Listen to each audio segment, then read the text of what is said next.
You think you caught everything in Stranger Things? Season 5? Think again. The Duffer Brothers didn't just end their masterpiece with epic battles and tearful goodbyes.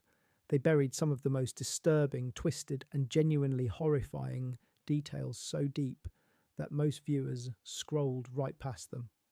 We're talking about psychological horror that makes Vecna's kills look tame, hidden connections that rewrite everything you thought you knew, and Easter eggs so dark they'll make you question if you ever really understood this show at all. So before you rewatch Volume 2, before that finale drops on New Year's Eve, you need to know what you missed, because once you see these details, you can't unsee them. And trust me, you're going to want to watch those episodes again with completely different eyes.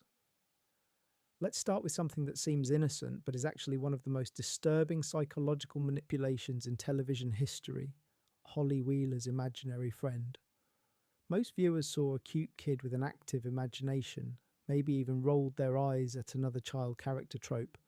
But if you paid attention to the actual mechanics of what Vecna was doing, you witnessed something far more sinister than any Demogorgon attack. Vecna didn't just appear to Holly. He's been grooming her for months. The Duffer Brothers confirmed in interviews that Holly's connection to Mr. Whatsit began shortly after the events of Season 4, meaning Vecna has been psychologically conditioning a 9-year-old child for over a year. Think about that. While everyone was focused on Max in her coma, on Eleven hiding from the military, on the rifts tearing Hawkins apart, Vecna was systematically breaking down the psychological defences of the youngest Wheeler child. But here's where it gets truly disturbing. Go back and watch Holly's early scenes with fresh eyes.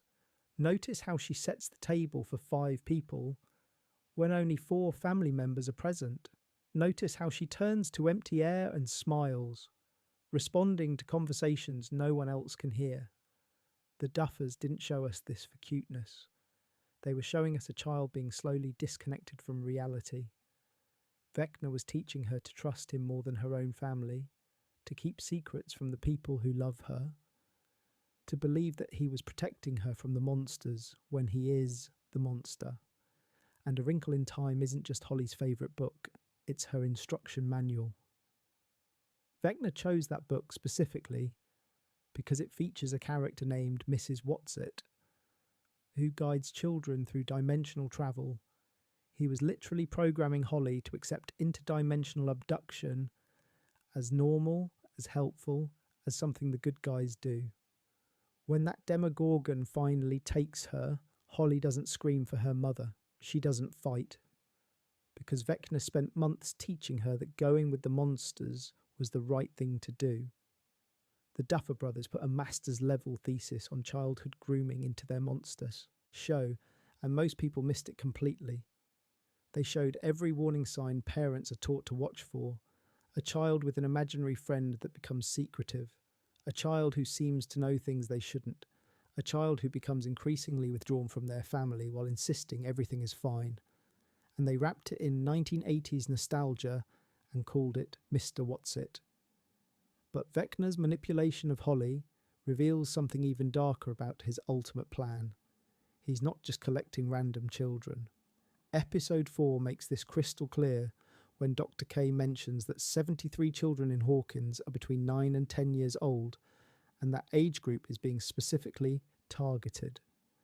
Vecna is building an army, yes, but not just any army. He's collecting children at the exact age he was when he first connected to the Upside Down. According to Stranger Things, The First Shadow, the stage play that serves as official canon, Henry Creel was 9 years old when he was first exposed to the Upside Down's influence. That's when the darkness began whispering to him. That's when he started developing his powers. That's when he became a monster, wearing a little boy's face. And now he's trying to create more of himself. He's collecting children at their most psychologically vulnerable age, the age where personality is still forming, where trauma reshapes neural pathways, where corruption becomes identity. Holly isn't just a victim, she's patient zero in Vecna's experiment to create an entire generation of monsters. and if you watch carefully, you can see it's already working. By the end of episode 4, Holly isn't trying to escape Vecna's mindscape, she's trying to understand it, she's mapping it, she's beginning to see the world through his eyes. The Duffer Brothers are showing us a child being converted in real time, and it's more horrifying than any jump scare they've ever filmed. Now let's talk about Will Byers' powers, because the implications here are absolutely nightmare fuel when you really break them down. Everyone cheered when Will finally got his hero moment, when he used his connection to the hive mind to destroy those demogorgons and save his friends. It was cathartic. It was triumphant. It was exactly what we wanted for a character who's been victimised for 4 seasons. It was also Will becoming exactly what Vecna wanted him to become. Go back to the very first scene of season 5, November 12th, 1983. Will isn't just running from the Demogorgon, he's being delivered to Vecna. And Vecna explicitly tells an unconscious Will that their plan can finally begin, that they will do beautiful things together. This isn't new information. Vecna has been planning Will's role in his army since the very beginning, since before 11 opened the first gate, since before any of this started. The Duffer Brothers confirmed in multiple interviews that Vecna has always seen Will as special, as having potential, as being worth the investment of years of psychological torture. Every trauma Will has endured, every possession, every moment of connection to the Upside Down, has been Vecna systematically rewiring Will's brain to accept and channel the hive mind's power. And it worked. When Will uses his abilities, in episode 4, watch his face, watch the blood dripping from his nose, watch the way he moves his hands, conducting the Demogorgon's deaths like an orchestra. He's not using 11's power, he's not pushing with telekinesis, he's doing exactly what Vecna does. He's reaching into their minds and breaking them from the inside. He's feeling their fear and their pain, and he's enjoying it. Noah Schnapp plays that moment with a subtle smile, a moment of satisfaction, of power, of control. Will Byers just learned what it feels like to be the monster, and some part of him liked it. The Duffer Brothers very deliberately paralleled Will's power awakening with Vecna's entrance. Watch those scenes back to back. The camera movements mirror each other. The music cues echo each other. The sense of unstoppable power is identical. They're not just showing us 2 characters using similar abilities. They're showing us a father and son. They're showing us Vecna's greatest creation finally becoming operational. And the most disturbing part, Will had to accept himself to unlock these powers. He had to stop fighting his identity, stop hiding who he is, stop trying to be normal. Robin's guidance about accepting yourself, about being brave enough to live authentically, about not letting fear control your life, it's all beautiful and true and important representation. But the Duffers twisted it into something sinister by making Will's self-acceptance the same thing as his acceptance of Vecna's darkness. They made his coming out metaphorically identical to him embracing his role as Vecna's chosen one. Will's journey in season 5 is about accepting both his sexuality and his connection to a monster who has been grooming him since childhood, and you can't separate those 2 things in the narrative. The show makes them intentionally parallel, which means every time Will uses these powers going forward, every time he taps into the hive mind, he's strengthening Vecna's hold on him. He's becoming more like the monster that made him. The hero's journey and the corruption arc are the same story, and the Duffer Brothers are asking us to cheer for both.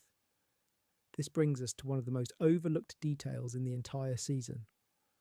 The way Vecna selects his victims follows a pattern that has been consistent since season 4, but season 5 reveals just how calculated and disturbing that pattern actually is. Vecna doesn't choose strong people. He doesn't choose fighters. He chooses people who are already breaking, people whose minds are fracturing under the weight of trauma, guilt, grief, or isolation. He chooses people who have one foot in the darkness already. Chrissy was drowning in an eating disorder and abuse. Fred was being eaten alive by guilt over a car accident. Patrick was being beaten by his father. Max was being consumed by survivors' guilt and depression. These weren't random targets. Vecna was selecting people whose psychological defences were already compromised, people who would be easy to pull into his mindscape because they were already halfway there. But Season 5 reveals he's been doing this systematically for much longer than we realised. Go back and look at who died in the Hawkins Lab massacre in the 1970s. They weren't the strongest kids. They weren't the most powerful. They were the ones Dr. Brenner had been pushing the hardest, the ones who were showing signs of psychological stress, the ones whose minds were already fracturing under the pressure of the experiments. Henry didn't kill them randomly, he killed them strategically.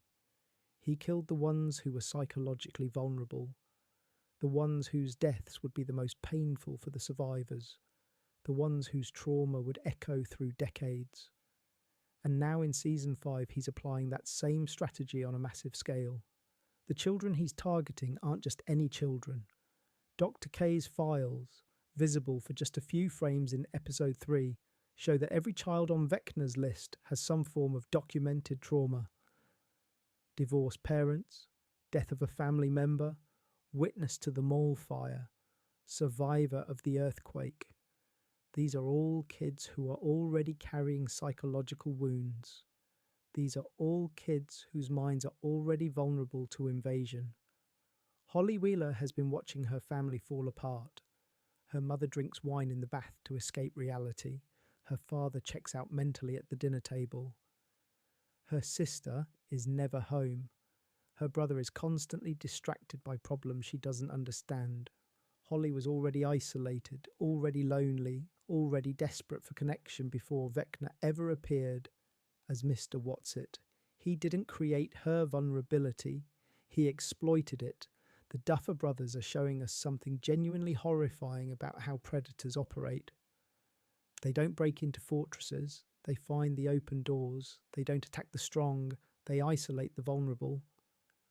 Vecna's entire methodology is a supernatural version of real-world predation, and the show is depicting it with uncomfortable accuracy.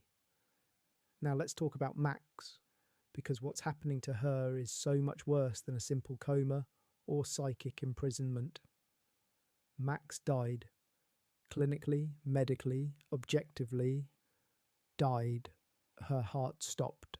Her brain activity ceased. Lucas watched the life leave her body, and then 11 brought her back. But 11 didn't understand what she was doing. She didn't understand the rules of life and death.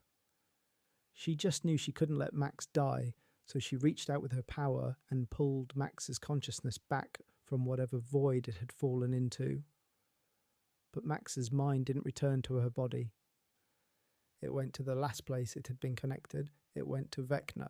Think about what this means. Max has been trapped inside Henry Creel's memories for over a year. Not in a prison cell, not in a physical location, inside his mind. She's been wandering through his childhood, through his murders, through his transformation into Vecna, through every moment of his existence. She's been breathing the same psychic air as a serial killer's consciousness. She's been walking through his memories for so long that she's beginning to think like him, understand him, predict him. Max tells Holly that she spent months just trying to understand where she was. She walked through memory after memory, watching Henry's life play out, watching him kill his family, watching him murder children in the lab, watching him become the monster. And she couldn't look away. She couldn't close her eyes, because they weren't physical events she was witnessing. They were psychological imprints burned into Vecna's consciousness, and she was experiencing them from the inside. The Duffer Brothers are showing us something that most horror stories avoid because it's too dark. What it's like to be trapped inside a monster's perspective. Max didn't just witness Henry's crimes. She experienced his emotions while he committed them. She felt his satisfaction, his pleasure, his sense of power. Because those feelings are part of the memory itself. You can't walk through someone's memories without experiencing their emotional state. That's how memory works psychologically. Emotion and experience are inseparable. So, Max has spent a year being force-fed a serial killer's emotional landscape. She's been feeling what he felt when he killed his mother, when he killed his sister, when he massacred the children in the lab, when he transformed into Vecna, when he killed Chrissy, when he killed Fred, when he nearly killed her. And the worst part, she can't forget any of it because they are not her memories, they're his, and they're burned into her consciousness now. Even if she escapes, even if she wakes up, even if she survives this, she will carry Henry Creel's emotional imprints for the rest of her life. She will know what it feels like to enjoy murder. She will understand the satisfaction of breaking someone's mind. She will carry the psychological fingerprints of a monster in her soul forever. The Duffer Brothers showed us this transformation happening. Watch Sadie Sink's performance carefully. The Max we see in episode 4 isn't the same girl who ran up that hill in season 4. She's harder, colder, more calculating. She hides in a cave and watches Holly instead of immediately helping her because she's learned to think like Vecna, to observe before acting, to wait for the right moment to strike.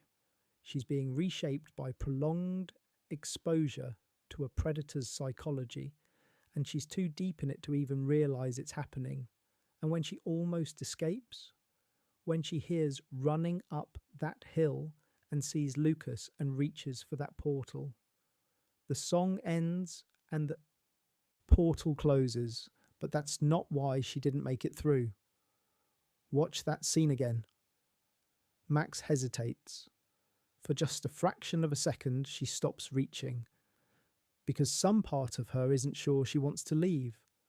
Some part of her has been in Henry's mind for so long that the real world has started to feel foreign. The Duffer Brothers are showing us a hostage developing Stockholm Syndrome with her captor's consciousness, and they're doing it so subtly that most viewers missed it entirely. Let's talk about Carly's return, because this isn't the triumphant comeback of a beloved character. This is the Duffer Brothers, admitting they made a mistake in season 2 and then weaponizing that mistake for maximum psychological horror. Carly was captured, probably years ago, probably right after her episode in season 2, and she's been in military custody ever since, being studied, being tested, being used. Dr. K doesn't see Kaylee as a person. She sees her as a weapon, as a tool, as a means to an end. And when Hopper and 11 find Kaylee, she's not in a cell. She's in a laboratory, strapped to machinery, wired up like a science experiment. The military has been doing to her exactly what Dr. Brenner did to 11, except worse, because Kaylee doesn't have Joyce Byers or Jim Hopper fighting for her. She doesn't have friends who know she exists. She's been utterly alone in that military base, being tortured in the name of national security, and no one even missed her. Think about what this means for 11. She found her sister in season 2. They bonded. They connected over their shared trauma. And then 11 left to save her friends, promising herself she'd come back for Kaylee someday, but she never did. She got distracted by Mike and Hopper and Max and saving Hawkins. She forgot about the sister who understood her in ways no one else could. And while 11 was learning to be a normal teenager, Kaylee was being dissected by people in lab coats. The guilt of that abandonment is going to destroy 11. The Duffer Brothers set this up deliberately. They brought Kaylee back not to give 11 an ally, but to force her to confront the consequences of her choices. 11 chose her found family over her blood family. She chose the kids who needed her immediately, over the sister who needed her eventually. And that choice had consequences. Real, horrible, life-destroying consequences. But there's something even darker here. Dr. K mentions that Kaylee's abilities have been extremely useful in their operations. What does that mean? Carly's power is illusion. She makes people see things that aren't there. So what has the military been using her for? Psychological warfare, enhanced interrogation, making enemy combatants see things so horrible they break down mentally. The implications are horrifying, and the Duffers are leaving them intentionally vague, so our imaginations fill in the worst possibilities. And Kaylee knows what they've done with her power. She knows the military has been using her abilities to harm people, to torture people, to break people. She's been forced to be complicit in atrocities, and she had no choice. The Duffers are setting up a redemption arc where Kaylee isn't being redeemed for her actions in season 2.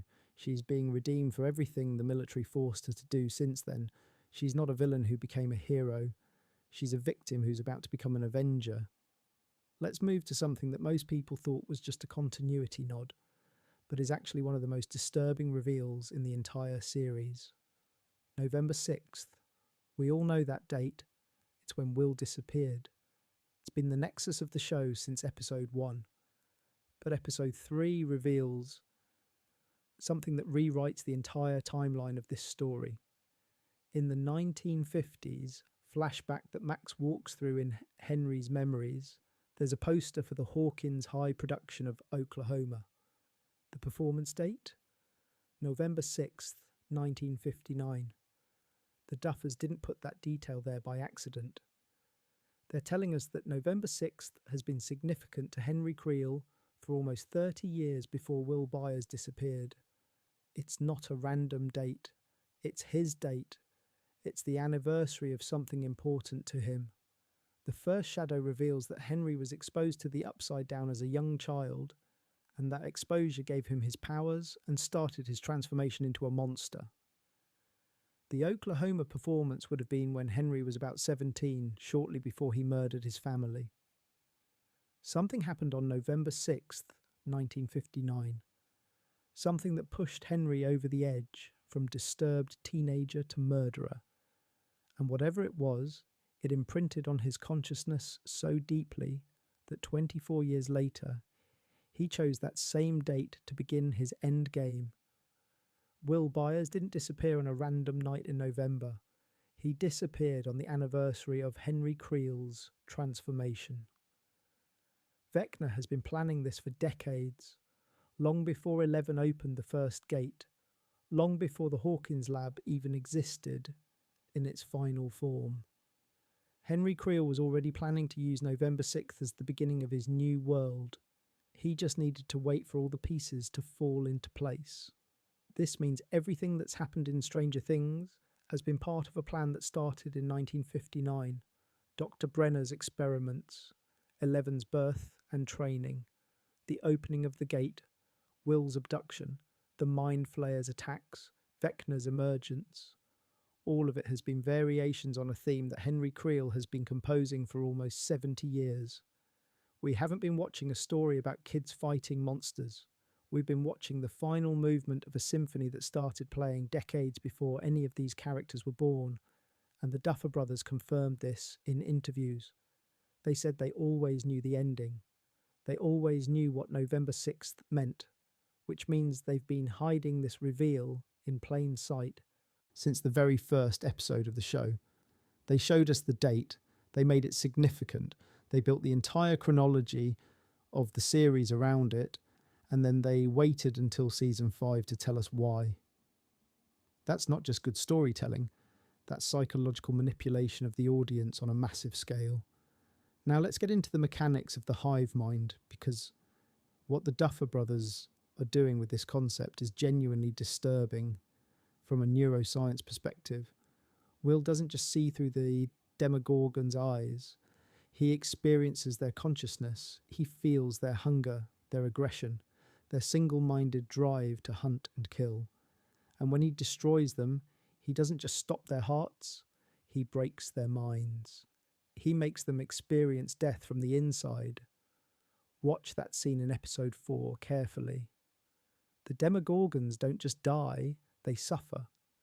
Will breaks their limbs first, slowly, one at a time. He makes them feel each bone snapping, each joint dislocating, each muscle tearing. And he does this while they're still conscious, while they're still aware, while they're still able to feel pain. Only after he's completely destroyed their bodies does he kill them. This isn't strategic. This isn't necessary. Will could have killed them instantly, could have shut down their brains like flipping a switch. But he doesn't. He makes them suffer first. Because suffering is part of how Vecna kills. Pain and fear are what he feeds on, and Will just learned to do the same thing. The Duffers shot this scene to be triumphant, to make us cheer for Will finally fighting back, to make us celebrate his power. But if you actually look at what he's doing, if you strip away the heroic music and the slow-motion cinematography, Will Byers is torturing living creatures to death while his friends watch, and everyone treats it like a victory. This is exactly how Vecna operates. He makes his victims complicit in their own corruption. He makes them think they're being heroes while they're actually becoming monsters. And he's doing it to Will in real time. Every time Will uses these powers, every time he taps into the hive mind, every time he makes something suffer, before killing it, he's becoming more like Vecna. And the worst part, he has to, because these powers are the only things strong enough to fight Vecna. The only way to defeat the monster is to become the monster, and Will is too deep in it now to stop. The Duffers parallel this with Harry Potter and Voldemort intentionally.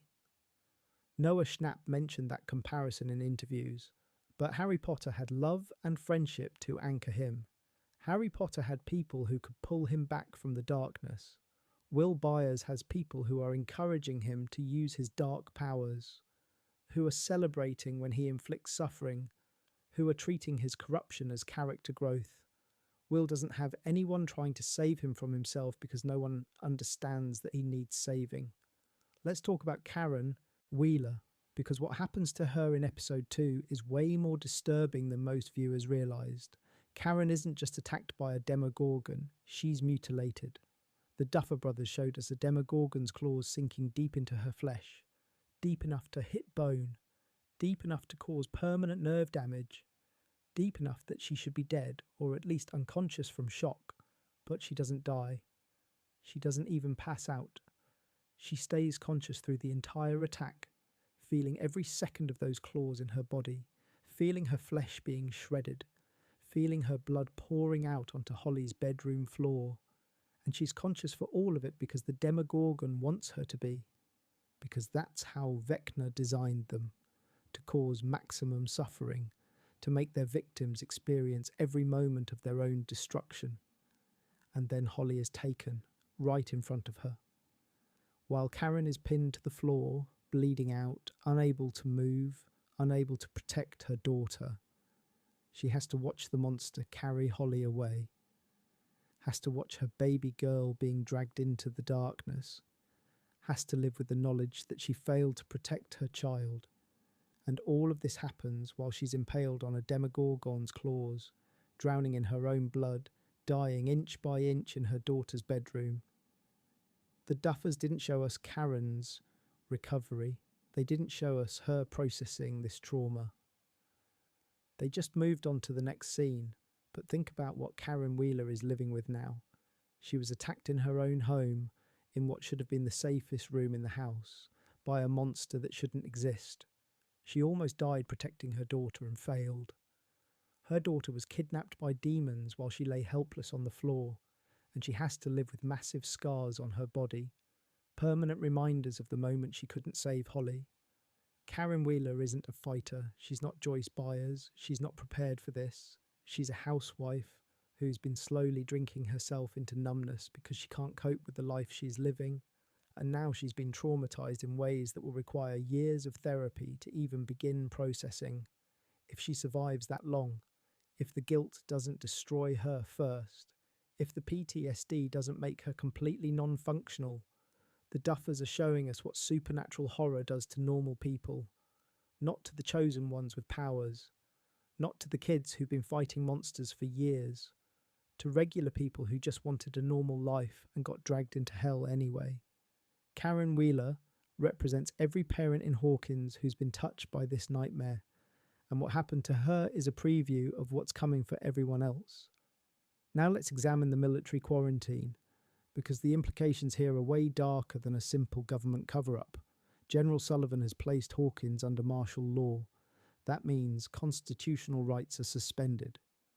That means the military can search any house, detain any person, shoot any perceived threat without trial or due process. That means Hawkins isn't part of America anymore. It's a military dictatorship wrapped in emergency powers. And Dr. K is using that power to experiment on people, not just Kaylee, not just the captured upside-down creatures, people, Hawkins residents.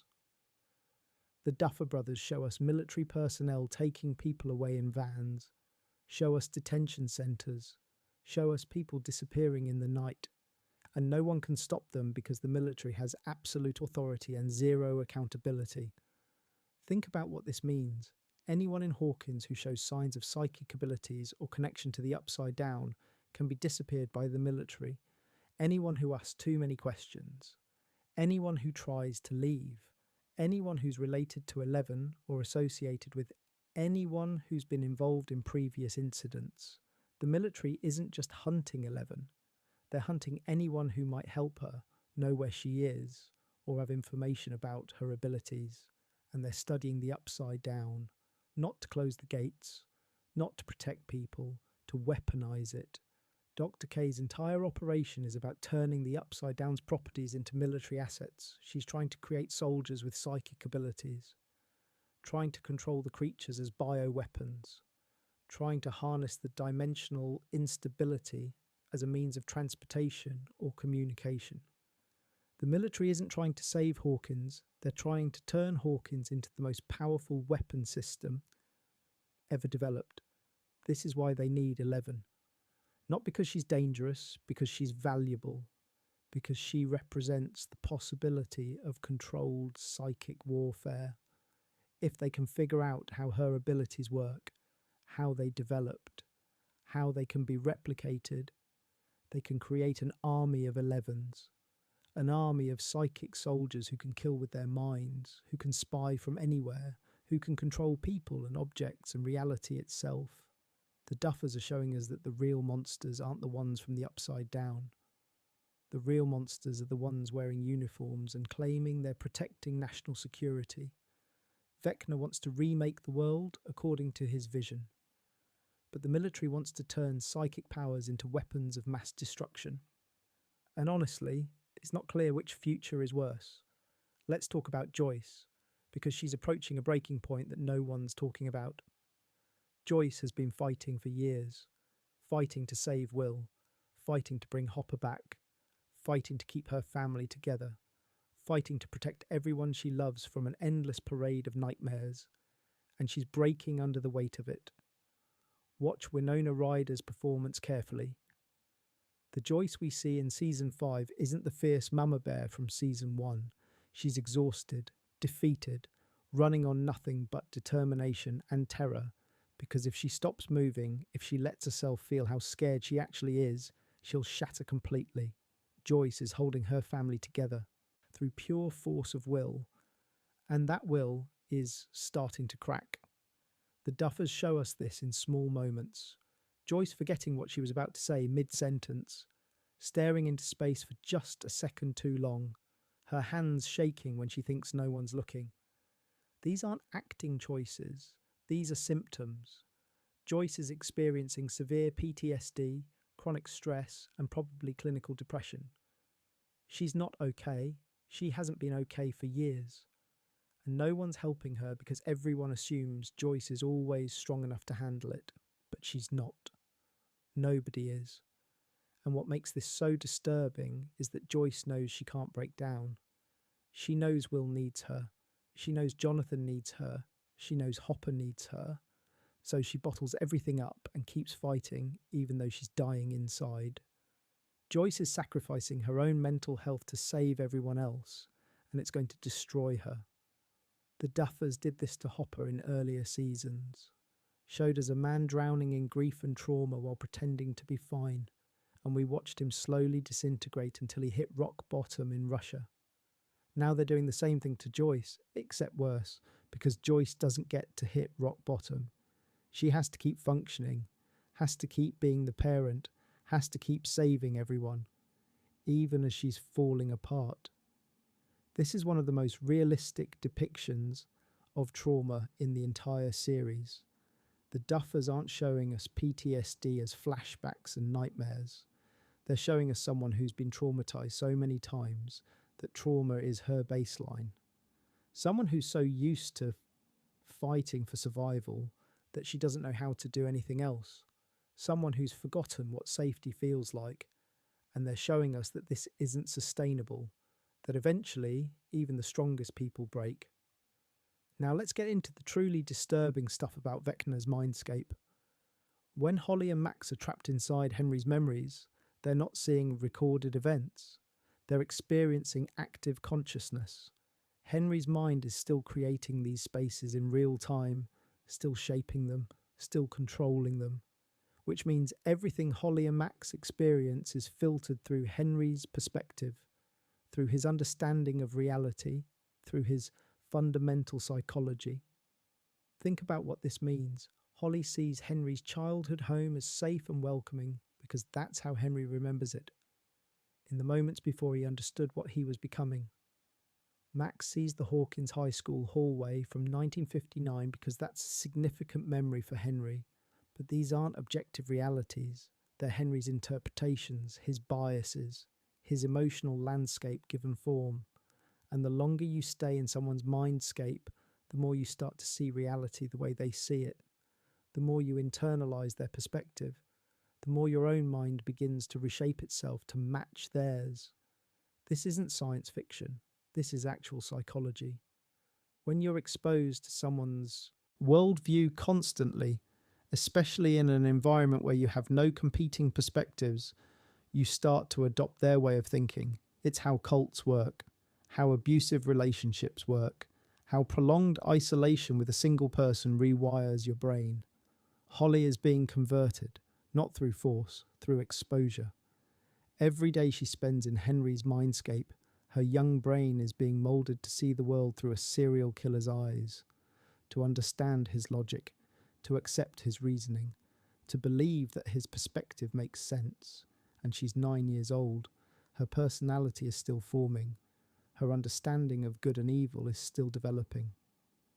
She's the perfect age for this kind of psychological manipulation to become permanent. The Duffers are showing us a horror that most writers avoid. The corruption of innocence, not through violence, but through understanding.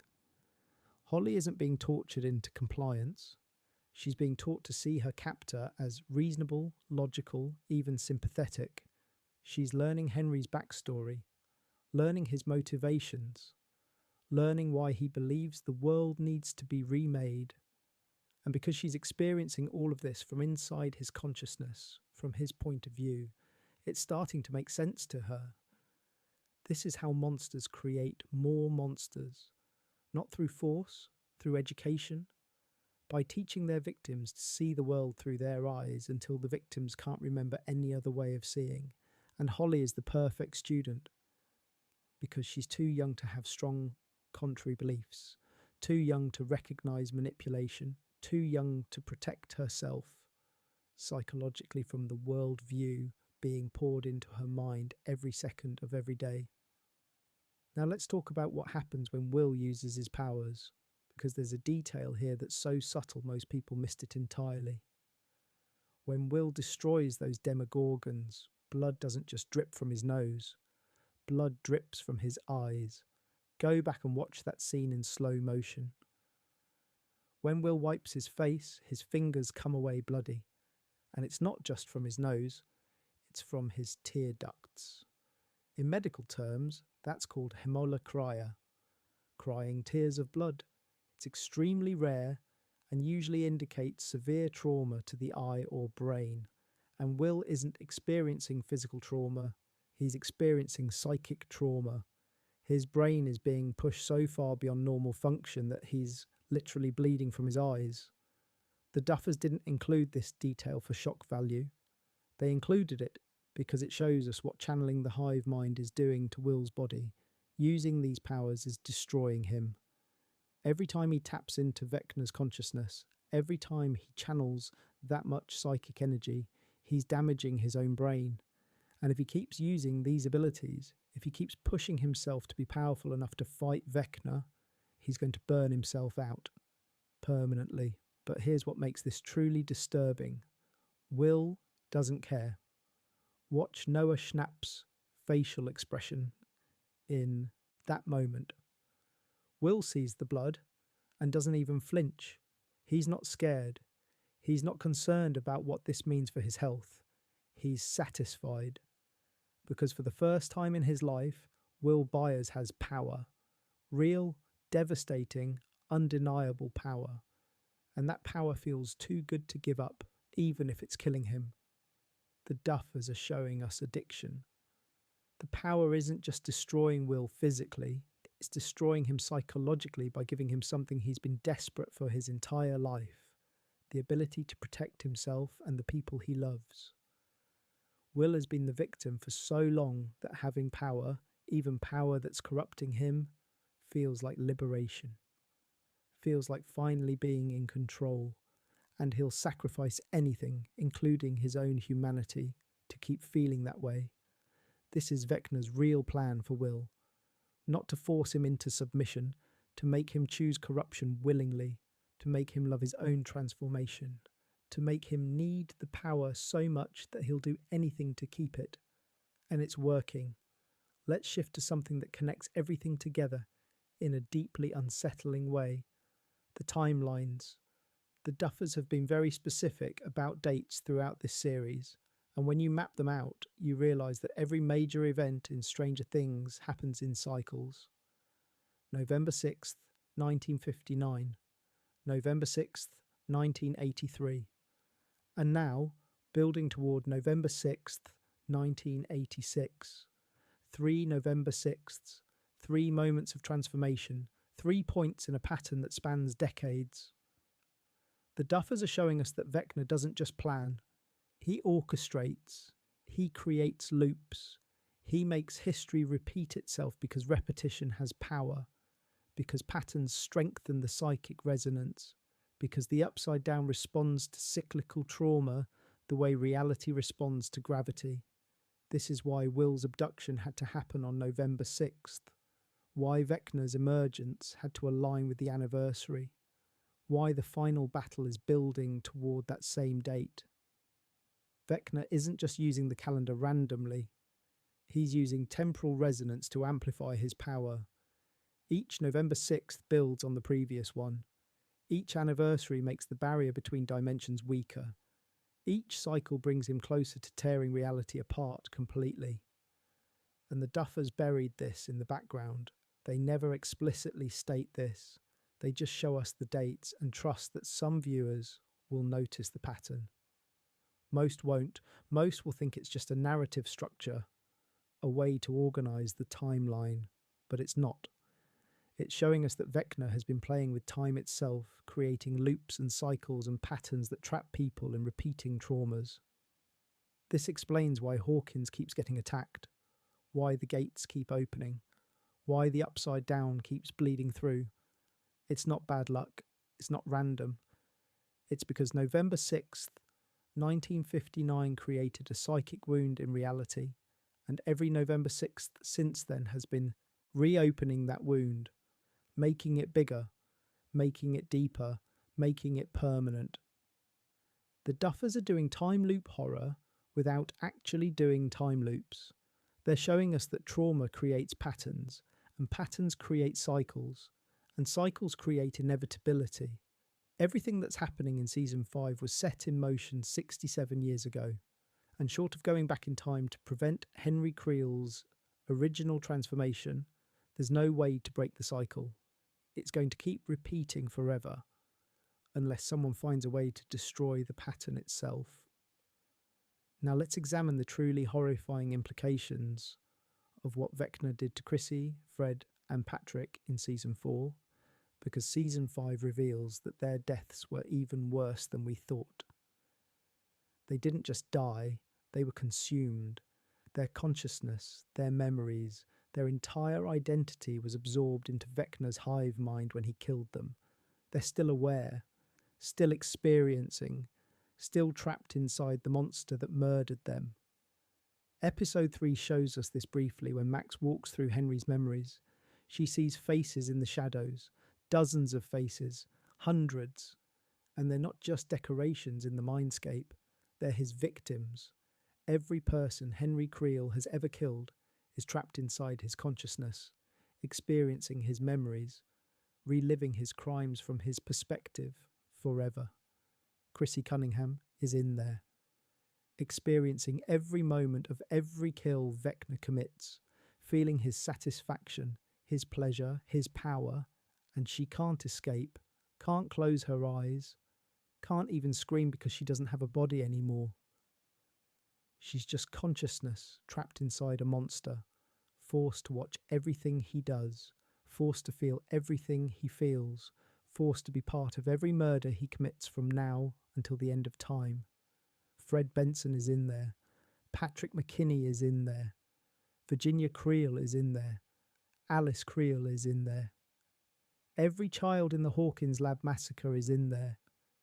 Every person Henry ever killed across decades of murders. They're all still conscious, all still aware, all still suffering, and Vecna feeds on their suffering. That's why he keeps them. That's why he doesn't let them go.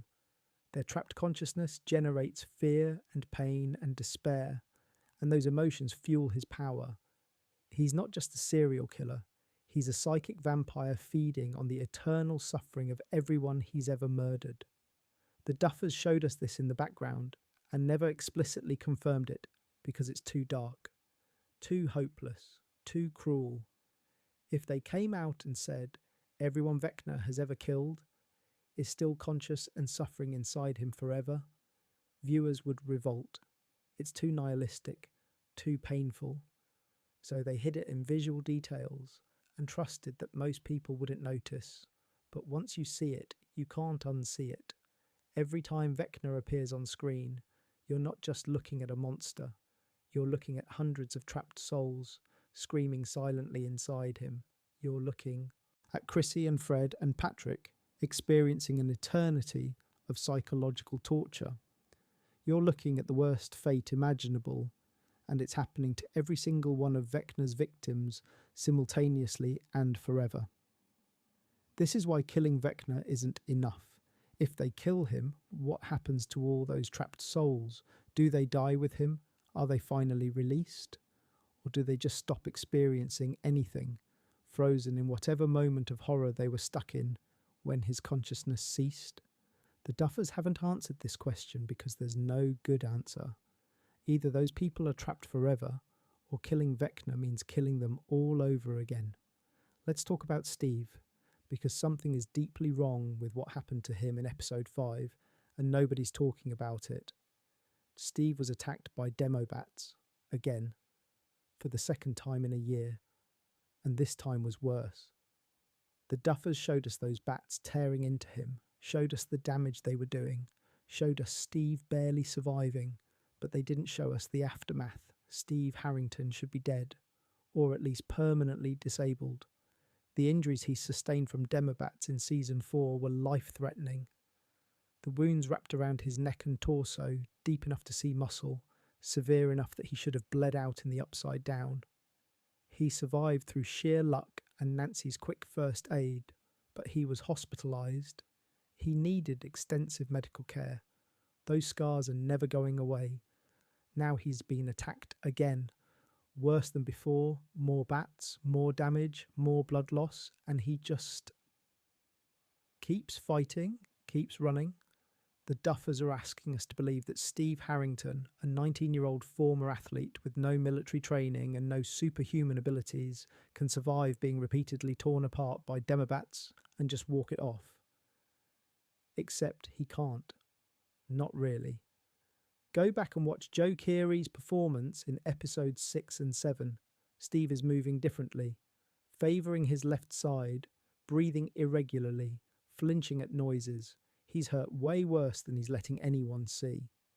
And he's not telling anyone because Steve has decided his job is to protect everyone else, even if it kills him. The Duffers are showing us Steve slowly dying throughout season 5.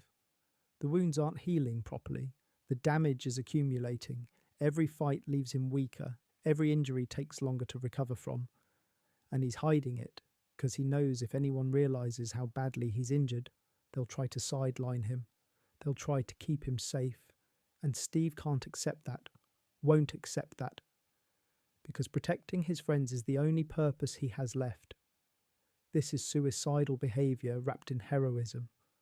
Steve is killing himself slowly to keep everyone else alive.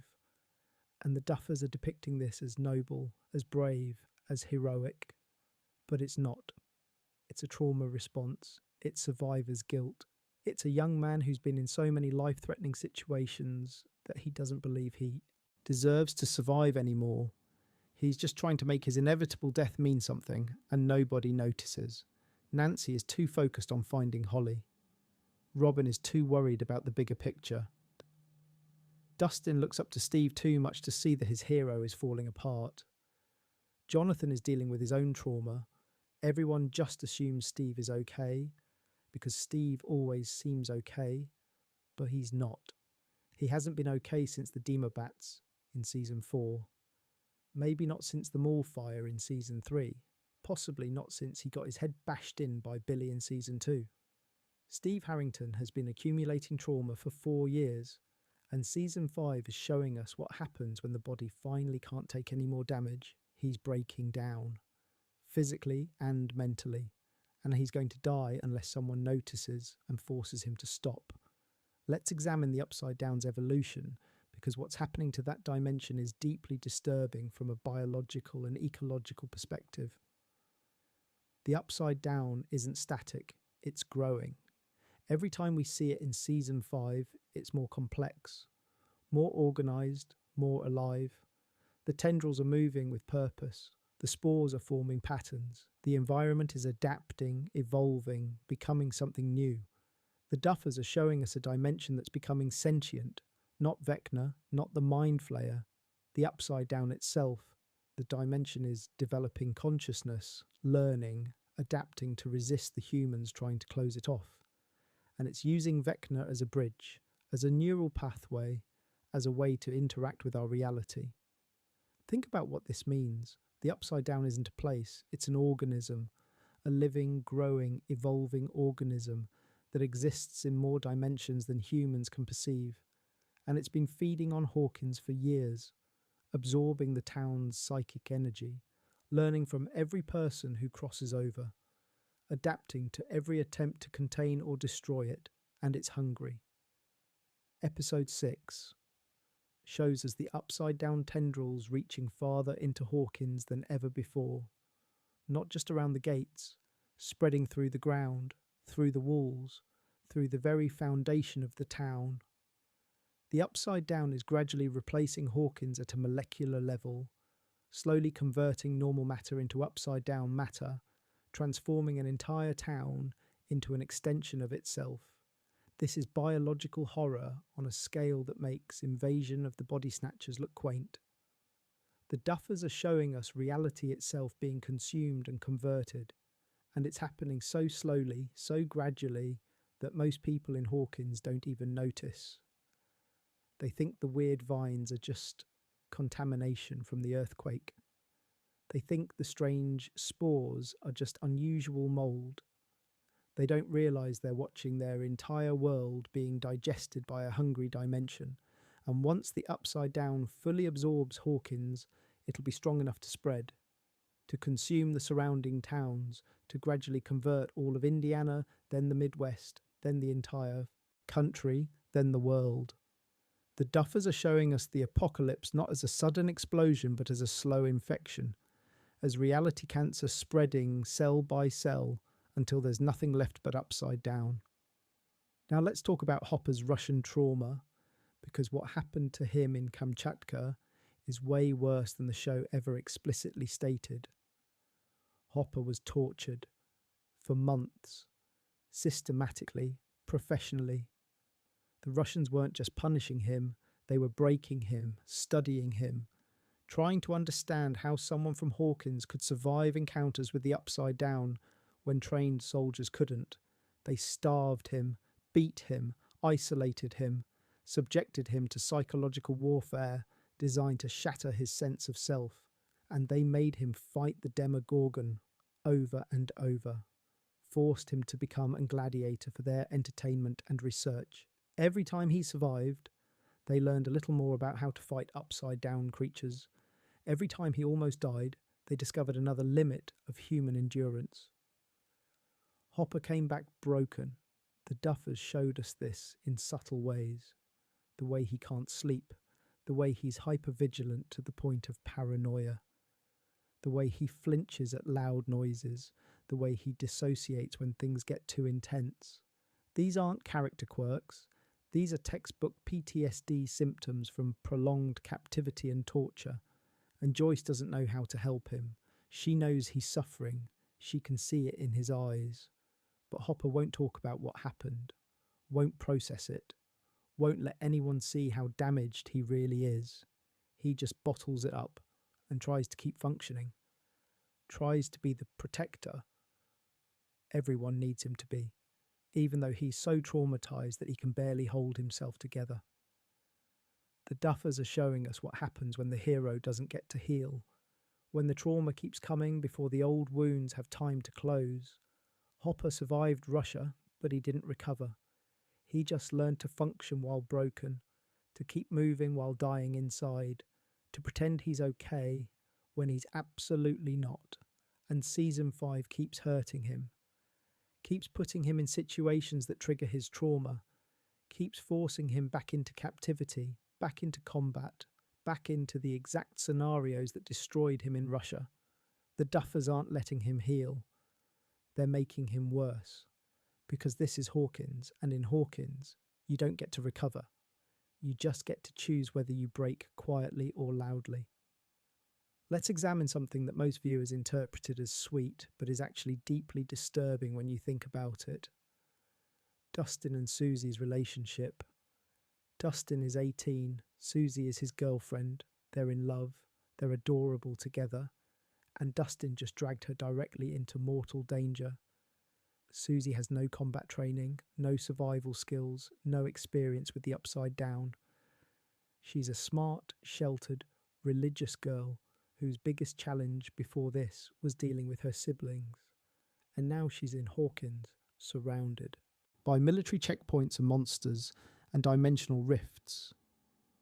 Because Dustin needed her help and didn't think about the consequences. The Duffers are showing us that Dustin is becoming so desensitized to danger that he doesn't realize he's putting someone he loves in a life-threatening situation. To him, this is just another adventure, another problem to solve. He needs Susie's tech skills, so obviously she should come to Hawkins. He doesn't process that he's potentially signing her death warrant. And Susie comes because she loves him, because she trusts him, because she doesn't fully understand what she's walking into. The Duffers show us her realising the scope of the danger gradually, seeing the military presence, hearing about the attacks, learning about the Upside Down, and by then it's too late to leave. She's trapped in Hawkins with everyone else. This is what happens when child soldiers stop thinking of themselves as children. Dustin has been fighting monsters since he was 13. He's survived 4 separate apocalypses. He's seen people die. He's watched friends get possessed and tortured and nearly killed. And he's processed all of that by deciding that danger is normal, that risk is acceptable, that putting people in mortal peril is just part of solving problems. Dustin is 18 and has the tactical mindset of a war veteran. He's making calculations about acceptable casualties, about strategic necessity, about who needs to be involved regardless of personal risk. These are not normal teenage thoughts. These are the thought patterns of someone who's been traumatized into viewing violence as routine. And Susie is going to be traumatized now too. She's going to see things in Hawkins that will haunt her forever. She's going to be in situations where she might die, and she's going to learn that the boy she loves has been living in this nightmare for years, and thought it was normal enough to invite her into it. The Duffers are showing us the intergenerational spread of trauma, how people who've been hurt others without meaning to, how normalizing violence makes you blind to its impact, how love isn't always enough to protect someone when you've forgotten how to recognize danger. Now let's get into the really disturbing stuff about Eddie Munson, because yes, he's dead, but season 5 reveals something that makes his death retroactively worse. Eddie's guitar solo in the Upside Down, that wasn't just heroic, it was exactly what Vecna wanted. Think about it. Eddie played Master of Puppets at maximum volume in the Upside Down. He sent sonic vibrations through the entire dimension. He announced their presence to everything that lives there. And yes, it distracted the Demobats long enough for Steve, Nancy, and Robin to reach Vecna's lair. But it also did something else. It woke things up. Things that had been dormant. Things that had been sleeping in the deeper parts of the Upside Down. Things that Vecna wanted active, but couldn't activate himself without making his intentions obvious. Eddie Munson died thinking he was a hero, and he was. But he was also an unwitting pawn in Vecna's larger strategy. The Demobats killed him, but Vecna let them kill him. Because Eddie had already served his purpose. He'd already played the song that Vecna needed played. The Duffers confirmed in interviews that Season 5 would reveal new creatures from the Upside Down, bigger things, older things, things that make Demogorgons look like puppies. And those things are awake now, active now, moving toward the gates. Because Eddie's concert sent a wake-up call through the entire dimension. This means Eddie's death wasn't just tragic. It was strategically planned by the villain. Vecna manipulated them into thinking the guitar solo was their own clever idea. Dustin came up with the plan. Eddie volunteered. Everyone agreed it was brilliant. But they were dancing to Vecna's tune the entire time, and the truly disturbing part, Eddie never knew. He died thinking he saved his friends, thinking he finally did something heroic, thinking he proved he wasn't a coward.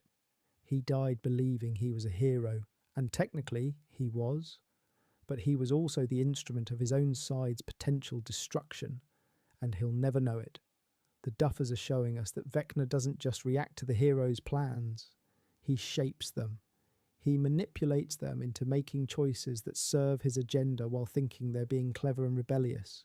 He's 10 steps ahead of everyone, and the heroes don't even realise they're following his script. Let's talk about Nancy's guilt, because Season 5 is quietly showing us that she's breaking under the weight of it. Nancy has been the group's strategist, the planner, the one who figures out what needs to be done, and her plans keep getting people hurt or killed. Barb died because Nancy dragged her to a party and then abandoned her. Bob died because Nancy's investigation led the Mind Flayer to Hawkins' lab. Billy died because of a plan Nancy helped create. Eddie died following a strategy the group came up with together. Max ended up in a coma because they didn't figure out Vecna's pattern fast enough. Nancy carries the weight of every casualty, every loss, every person who died because she wasn't smart enough, fast enough, thorough enough in her planning, and it's destroying her. Watch Natalia Dyer's performance carefully. Nancy barely sleeps, barely eats. She's running herself into the ground because she believes if she just works hard enough, plans well enough, investigates thoroughly enough, she can prevent any more deaths. But she can't, because people die in war, and Hawkins is a war zone. Nancy knows this intellectually, but emotionally, she can't accept it. She keeps trying to create the perfect plan that saves everyone, and when people die anyway, she internalizes it as personal failure. The Duffers are showing us what happens when the smart one realizes intelligence isn't enough. When the planner realizes some things can't be planned for, when the investigator realizes some mysteries can't be solved in time, Nancy is confronting the limits of her own capabilities, and those limits are measured in dead friends. And Holly's kidnapping is pushing Nancy over the edge because Holly is family. Holly is innocent. Holly is everything Nancy became a monster hunter to protect. And Nancy wasn't there, wasn't watching, wasn't protecting her little sister when it mattered most, because she was too busy trying to save everyone else. Nancy is going to make increasingly desperate and reckless decisions trying to save Holly. She's going to put herself in unnecessary danger. She's going to take risks that make Steve's self-destructive heroism look cautious, because Holly represents Nancy's last chance at redemption, her last opportunity to prove she can actually protect someone. The Duffers are setting up for Nancy to either die heroically saving Holly or survive with the knowledge that she couldn't save her sister and has to live with that failure. Either way, Nancy Wheeler is being destroyed by the weight of responsibility she placed on herself, and there's no good ending to that story. Now let's examine something that's been hiding in plain sight since season 1. The Demogorgon that took Will wasn't hunting, it was collecting. It grabbed Will specifically, bypassed multiple easier targets, and dragged him to the Upside Down alive, not to eat him, to deliver him to Vecna. Go back and watch that first episode with this knowledge. The Demogorgon walks past Will's hiding spot multiple times. It knows exactly where he is. It's not hunting randomly, it's waiting for the right moment.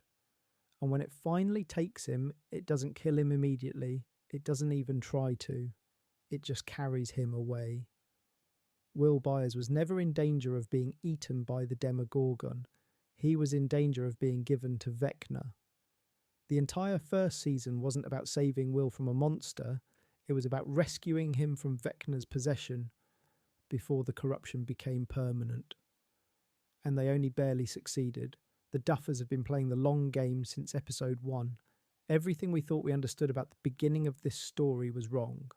Will wasn't a random victim, he was a selected candidate. Vecna had been watching him, had chosen him, had sent the Demogorgon specifically to retrieve him. This recontextualizes everything. Every moment of Will's suffering, every violation of his body and mind, every trauma he endured was part of Vecna's plan to create his perfect vessel, and it worked. Will survived the Upside Down because Vecna kept him alive. Will survived the possession because Vecna didn't want him dead. Will developed his powers because Vecna has been cultivating them for years. The boy we've been rooting for since episode 1 has been Vecna's creation all along, and now that creation is ready for use.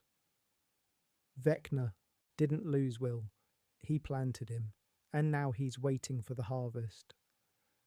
Let's talk about Lucas, because what season 5 is doing to him is quietly devastating. Lucas has been Max's anchor, her protector, her reason to fight. He read to her every day while she was in a coma. He never gave up hope. He maintained his vigil even when everyone else had moved on with their lives. And now, Max is awake. Except she's not really awake. She's trapped in Vecna's mind, and Lucas knows this, knows she's suffering, knows he can't reach her, knows that every day that passes is another day she's being tortured, and there's nothing he can do about it except watch her body breathe while her mind screams. The Duffers are showing us a special kind of hell, loving someone you can't save. Lucas is watching Max die slowly, psychologically, while her body remains technically alive, and he has to choose whether to keep hoping for a rescue that might never come, or to accept that the Max he loved is already gone. And nobody's supporting Lucas through this. Everyone else is dealing with their own trauma, their own problems, their own losses. Lucas is expected to just keep going, keep fighting, keep believing, even though his entire world is contained in a hospital bed, and the girl he loves is trapped in a nightmare he can't wake her from. Watch Caleb McLaughlin's performance in episodes 4 through 7. Lucas is hollowing out, becoming mechanical, going through the motions because motion is all he has left. He's not okay. He hasn't been okay since Max died in his arms, but he has to pretend to be okay because if he breaks down, who's going to keep fighting for her? Lucas Sinclair is experiencing prolonged grief for someone who's not dead, but might as well be. And that's worse than mourning someone who's gone, because there's no closure, no acceptance, no moving on, just endless waiting and endless hope and endless disappointment. And season 5 is showing us that hope without progress is just another form of torture. Let's examine Robin, because her storyline this season reveals something deeply disturbing about queer identity in the 1980s. Robin came out to Steve, one person, in a bathroom, while drugged, and that moment of vulnerability has been eating at her ever since. Because Hawkins is small, conservative, religious. This is 1986 in Indiana. Being gay isn't just socially unacceptable, it's dangerous. People get beaten, ostracised, disowned by their families. And Robin has spent her entire life hiding who she is because she knows what happens to people like her when they're discovered. Season 5 shows us Robin becoming increasingly paranoid that someone else will figure out her secret, that Steve will accidentally reveal it, that her behaviour will give her away, that someone will see her looking at a girl for too long and put the pieces together. This is the reality of being queer in a hostile environment, not the adventure of self-discovery, the terror of potential exposure, and the Duffers are showing us that this fear affects every decision Robin makes. She volunteers for dangerous missions because being useful makes people less likely to scrutinise her personal life. She jokes constantly because if she's funny, people won't think too hard about why she's never dated anyone. She stays close to Steve because having a male friend provides social cover. Robin is performing heterosexuality every single day, monitoring her own behaviour constantly, censoring her own thoughts and feelings and desires, and it's exhausting. Maya Hawke plays this with incredible subtlety. The way Robin's smile doesn't quite reach her eyes, the way she changes the subject when conversations turn to relationships, the way she flinches at anything that might out her. The Duffers are showing us that coming out isn't a single moment of truth. It's a decision you have to make over and over again, with every new person, in every new situation, weighing the risk each time. And in Hawkins in the 1980s, the risk is never zero. Robin is brave for being herself, but she's also terrified. And the show is depicting both of those truths simultaneously. Now let's talk about Mike, because season 5 reveals that he's been having nightmares about Eleven dying every night for months. He dreams about watching her sacrifice herself to save everyone, about not being able to stop her, about living in a world where she's gone. And these aren't just anxiety dreams, they're premonitions. The Duffers have established that the upside down affects people's subconscious. That proximity to it creates psychic connections. That exposure to its energy can give people glimpses of possible futures. Mike has been having visions of Eleven's death, and he's convinced they're going to come true. This is destroying him. Watch Finn Wolfhard's performance. Mike is clingy with Eleven in a way that's bordering on unhealthy. He can't let her out of his sight, can't relax when she's in danger, can't trust that she'll survive, because every night he watches her die. Every night he experiences the grief of losing her, and every morning he wakes up terrified that today is the day his dreams become reality. The Duffers are showing us how fear can poison love. Mike loves Eleven desperately, but that love is being corrupted by terror. He's not treating her like his girlfriend anymore. He's treating her like a terminally ill patient who could flatline at any moment, and Eleven can feel the difference, can feel Mike pulling away emotionally even as he clings to her physically. And the worst part, Mike might be right. The Duffers have foreshadowed major character deaths in dreams before. Will's visions came true. Max's nightmares became reality. If Mike is having prophetic dreams about 11 dying, there's a very real possibility that 11 is going to die, and Mike knows it and can't stop it and has to watch it. Approach like a slow-motion car crash. This is anticipatory grief. This is mourning someone who's still alive because you know their death is coming and you're powerless to prevent it. And the Duffers are depicting it with brutal psychological accuracy. Mike is breaking down in advance, preparing himself for the worst, trying to cushion the blow that's coming, and in the process, he's losing the time he has left with her by being too afraid to enjoy it. Let's examine Argyle, because his role this season is way more significant than most people realised. Argyle isn't just comic relief. He's the only truly normal person left in the main group. He hasn't been possessed, hasn't been tortured, hasn't been trapped in the upside down. He's just a pizza delivery guy from California who got swept up in his friend's nightmare. And Argyle is terrified, absolutely terrified. But he's hiding it behind humour and positivity because that's his coping mechanism. The Duffers show us this in small moments. Argyle's hands shaking when he thinks no one's looking. His jokes becoming more forced when things get scary. The way he volunteers for support roles instead of combat roles. Argyle represents what a normal person's response to Hawkins would be. Overwhelming fear barely held in check by willpower and friendship. He's not brave. He's not a fighter.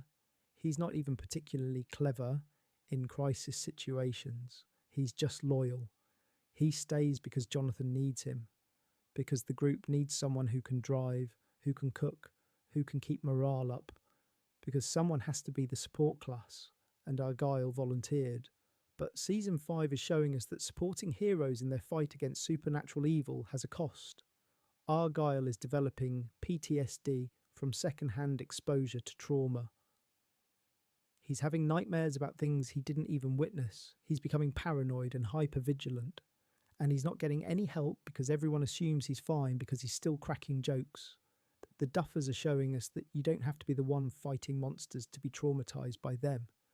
You just have to be close to people who are. You just have to care about people who are in constant danger. Argyle is experiencing the trauma of watching his friends risk their lives over and over again, knowing he can't protect them, knowing any day could be the day they don't come back, and Jonathan doesn't see it, because Jonathan is too busy dealing with his own trauma, too busy worrying about Will and Eleven and his mother and Hopper. Argyle's suffering is invisible because it's quieter, less dramatic, but it's real, and it's going to break him if someone doesn't notice. Now let's get into the military's experiments, because what Dr. K is doing is way more horrifying than just studying Kali. Episode 7 shows us laboratory footage that most viewers didn't process because it's only on screen for 3 seconds. Footage of children, dozens of children, in cells, being tested. Dr. K has been hunting the remaining numbers from Hawkins' lab. Not just 8, all of them. Every child who survived the massacre and escaped. Every kid who developed powers and went into hiding. The military has been finding them, capturing them, bringing them to secret facilities, and experimenting on them. The Duffers are showing us that the government learned nothing from Brenner's atrocities. They're repeating them. Worse than before, because now they have decades of research data. Now they understand the powers better. Now they can be more efficient in their cruelty. And these children have been in captivity for years. Some since they were teenagers, some since they were kids, growing up in laboratories, being treated like weapons instead of people, being tortured in the name of national security. And nobody knows they exist. Nobody's looking for them. Nobody's trying to save them. 11 is going to discover this. She's going to find out that while she was learning to be a normal teenager, her siblings were being dissected in military facilities, and that knowledge is going to break her, because she could have saved them, should have saved them, but she was too focused on her own life to think about the others.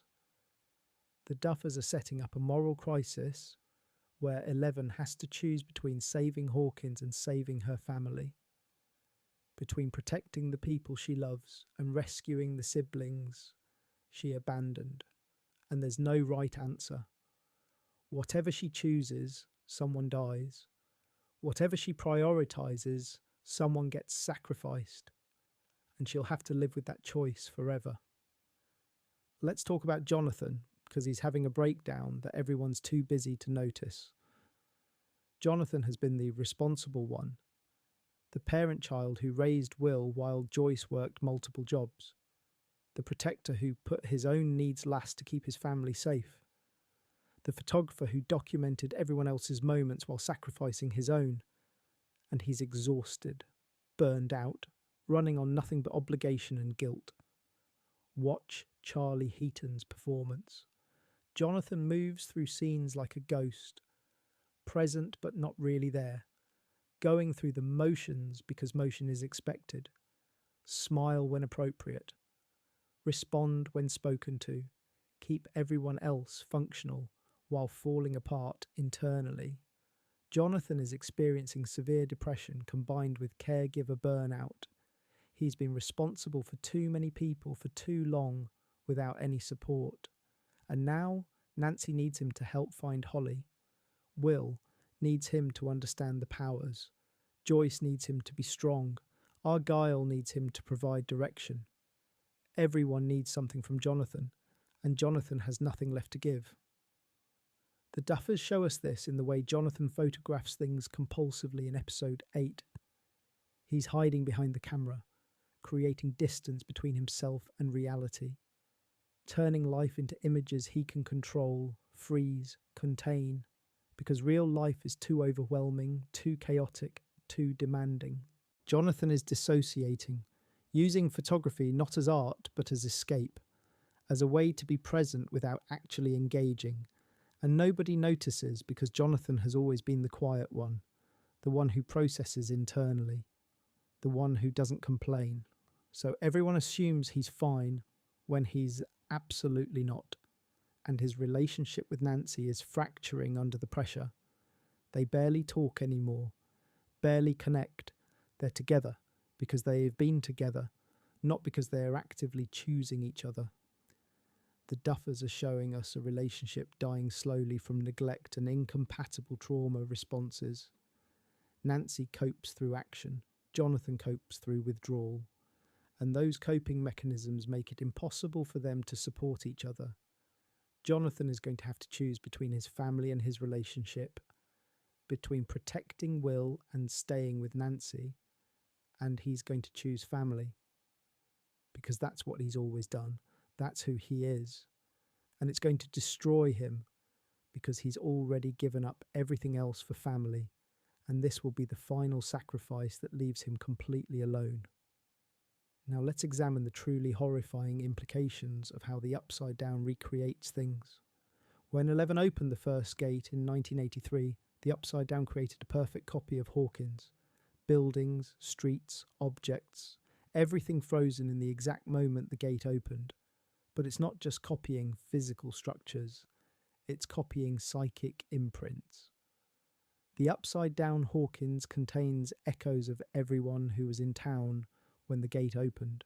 Not conscious, not alive, just psychic impressions, memories frozen in space. And those impressions are starting to wake up, to become more active, to develop something resembling consciousness. Episode 9 shows us this briefly. Nancy sees herself, not a reflection, not a hallucination, an upside-down copy of Nancy Wheeler from November 1983, a psychic echo that's been dormant for 3 years and is now starting to think, to remember, to want. The Duffers are showing us that the Upside Down doesn't just copy, it preserves. Every person who was in Hawkins when the gate opened has a duplicate self in the Upside Down, a version of themselves from November 1983 that's been slowly gaining consciousness for years, and those duplicates are starting to realise they're copies, starting to want to be real, starting to envy the originals. Think about what this means. There's an upside-down version of every main character, an echo that remembers being them but isn't them anymore, an echo that's been trapped in darkness for years while the original got to live, an echo that's angry, resentful, desperate to replace the person they used to be. And Vecna can control these echoes, can manipulate them, can use them as weapons against the originals. The final battle isn't just going to be against Vecna and the Mind Flayer, it's going to be against psychic copies of themselves, against who they used to be, against their own memories given physical form and turned hostile. The Duffers are setting up for psychological horror, where the heroes have to fight and potentially kill versions of themselves, where they have to look into their own faces and choose violence, where they have to destroy what they used to be to become what they need to be, and that's going to break them in ways monsters never could. Let's talk about Erica, because Season 5 reveals she's been having panic attacks. 11-year-old Erica Sinclair, the smartest kid in Hawkins, the one who always has a cutting remark and a sharp plan, is having panic attacks, and she's hiding them from everyone. The Duffers show us this in episode 10 when Erica locks herself in a bathroom and struggles to breathe, when her hands shake too badly to hold her flashlight, when she has to talk herself through calming down because she's alone and no one's coming to help her, because Erica has learned that showing weakness means getting left behind, means being treated like a child, means losing her seat at the table with the older kids. Erica is 11. She's been involved in life-threatening supernatural situations since she was 9. She's been in Russian facilities and upside-down tunnels and government interrogations. She's watched people die. She's almost died herself multiple times. And everyone treats it like it's normal because Erica acts tough. But she's not tough. She's terrified. She's a child who's been forcing herself to act like an adult because that's the only way to survive in her world. She's developed elaborate coping mechanisms to hide her fear because fear means weakness and weakness means death. The Duffers are showing us child soldier psychology.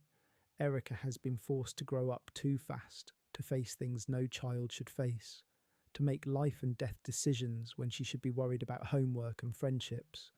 And it's destroying her childhood, stealing her innocence, turning her into someone who can't relax, can't be vulnerable, can't ask for help. And Lucas doesn't see it. He's too consumed by Max's situation to notice his little sister falling apart. Their parents don't see it because Erica is still getting good grades and acting normal at home.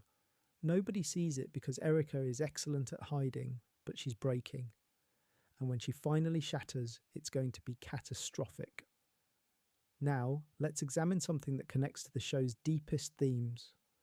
The way Hawkins itself is alive. Not metaphorically, literally. The town has been absorbing upside-down energy for so long that it's developed a form of collective consciousness. The buildings remember. The streets remember.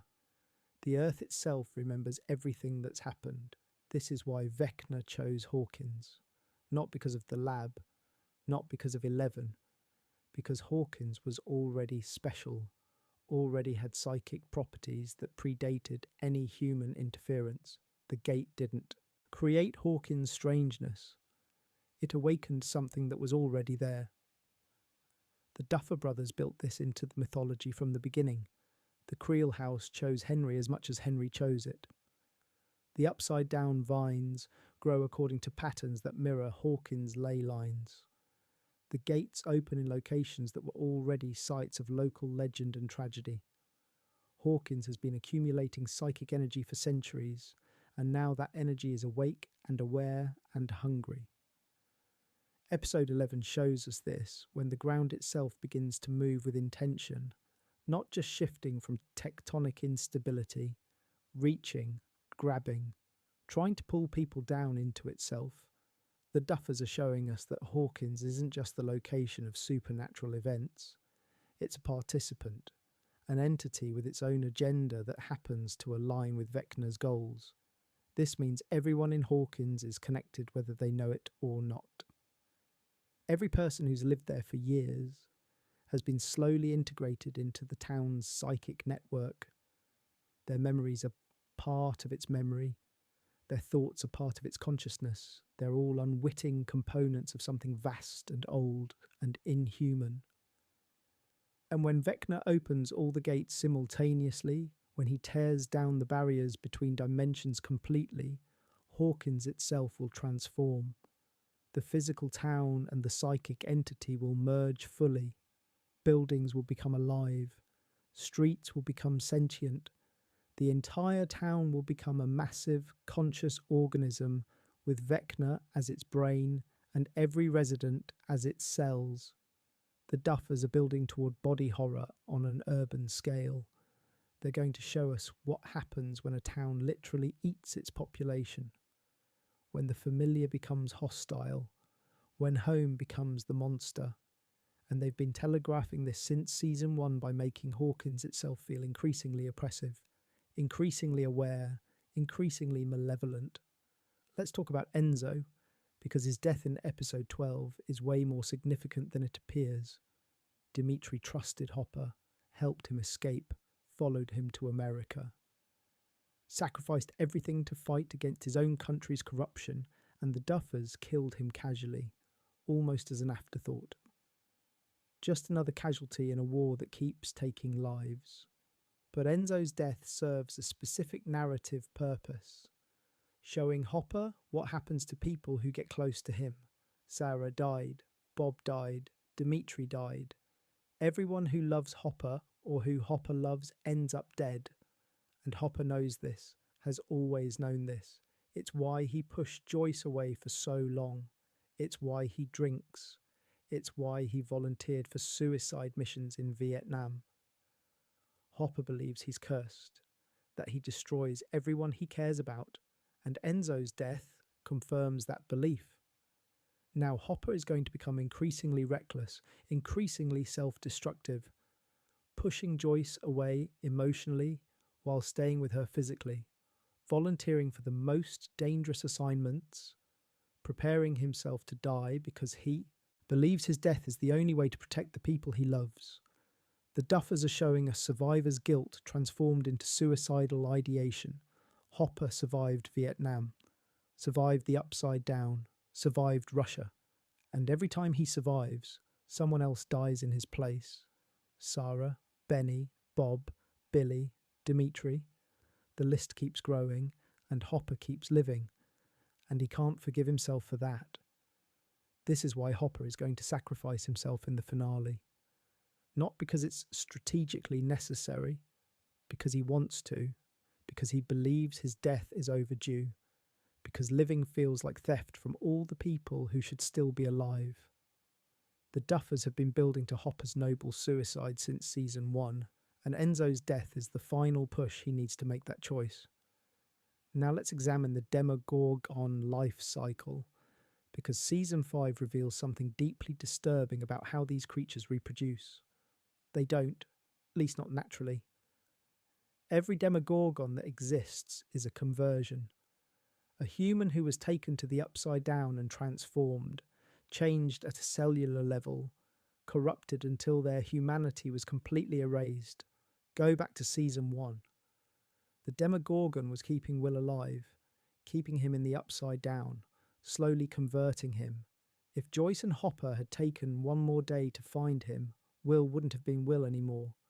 He would have been a Demogorgon, his human consciousness overwritten, his body transformed, his identity deleted. The Duffers confirmed this in interviews about season 5. Every Demogorgon was once human. Every monster was someone's child or sibling or parent. Barb didn't just die, she was transformed, became one of the creatures hunting in the Upside Down. The Duffers didn't show us this because it would have been too dark, too hopeless, but it's canon, it's real. This means every time the characters kill a Demogorgon, they're killing a human victim, someone who was taken, someone who was corrupted, someone who no longer has any trace of their original consciousness, but whose body is still technically alive. They're performing mercy kills on people who've been so thoroughly violated that death is the kindest option, and Nancy knows this now. Episode 13 shows her finding her upside-down echo mid-transformation, shows her watching as her own face distorts, as her hands become claws, as her humanity drains away. And she understands that this could have been her, that if she'd been just a little slower, a little less lucky, she'd be one of the monsters they're fighting. The Duffers are showing us that the line between human and monster is thinner than anyone wants to believe. That transformation isn't a permanent state, that everyone who enters the upside down is one mistake away from becoming the enemy. And that knowledge is going to haunt Nancy forever. Let's talk about the fact that Hawkins' lab never really closed. The government just took it underground, literally. Episode 14 reveals there's an entire facility beneath the original lab, built during the Cold War, expanded under Brenner's supervision, still operational now under military control, and it's bigger than the original, much bigger. The upper levels of Hawkins' lab were always just the public face.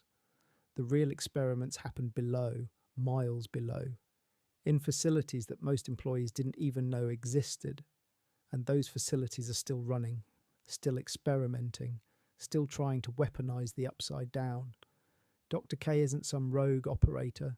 She's continuing institutional work that's been happening for decades. The military didn't just discover Kaylee recently.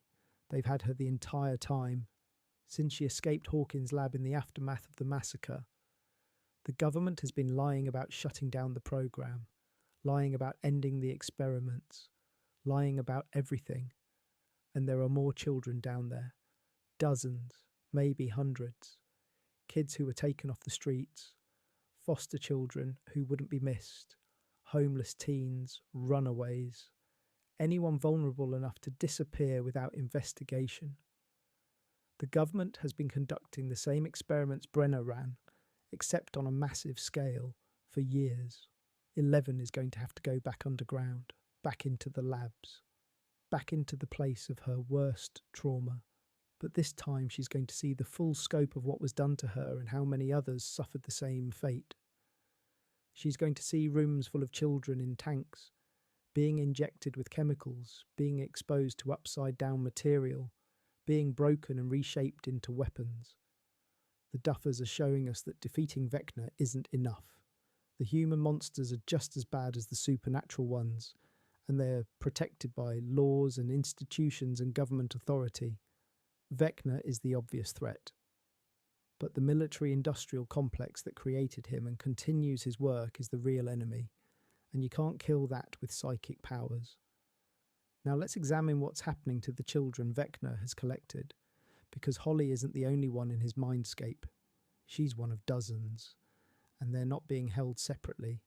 They're being forced to watch each other, to see each other's suffering, to bond over shared trauma. This is deliberate. Vecna is creating a community of corrupted children, a peer group where the shared experience is psychological torture, where bonding happens through mutual victimization, where the only adults who pay attention to them are monsters. These kids are developing their entire social framework inside a nightmare, and it's going to shape them forever. Even if they're rescued, even if they all survive, these children will be bonded to each other in ways their parents can't understand. They'll have shared experiences that they can't talk about with normal people. They'll see the world through a lens of horror that their peers don't share. They're going to form their own community because they literally can't relate to anyone else. The Duffers are showing us how trauma creates in-groups, how shared suffering becomes identity, how children who survive extreme experiences together become a tribe that excludes everyone else. These kids are going to grow up into adults who understand each other in ways no one else ever will, and that understanding will be built on mutual nightmares. And some of them won't want to leave. Some will have been in Vecna's mindscape long enough that the real world feels foreign, that their families feel like strangers, that normal life feels wrong. Holly is already showing signs of this. She's been gone long enough that part of her has adapted. has found ways to survive, has started thinking of the mindscape as home. The Duffers are depicting what happens to hostages held long term. Not all of them want rescue. Not all of them can successfully reintegrate. Not all of them remember how to be normal. And the younger they are when taken, the more permanent the damage. Holly might be rescued, but the Holly who returns won't be the same Holly who was taken. She'll be something new, something shaped by prolonged exposure to evil. Let's talk about Murray, because season 5 reveals he's been drinking way more than anyone realised. Murray isn't just the paranoid conspiracy theorist, he's an alcoholic who's been self-medicating his trauma and paranoia with vodka for decades, and it's catching up with him. Watch Brett Gelman's performance in the later episodes. Murray's hands shake when he hasn't had a drink. His pupils are dilated. He's sweating at inappropriate times. These are physical withdrawal symptoms. Murray is physiologically dependent on alcohol, and the stress of the current crisis is making his addiction worse. And he's making mistakes because of it. Missing connections, forgetting details, making uncharacteristic errors in translation and analysis. Murray's brain is being damaged by prolonged alcohol abuse, and it's starting to show in ways that could get people killed. His paranoia was useful when it was clear-headed pattern recognition, but drunk paranoia is just unreliable noise. The Duffers are showing us that addiction doesn't just hurt the addict, it compromises their ability to function.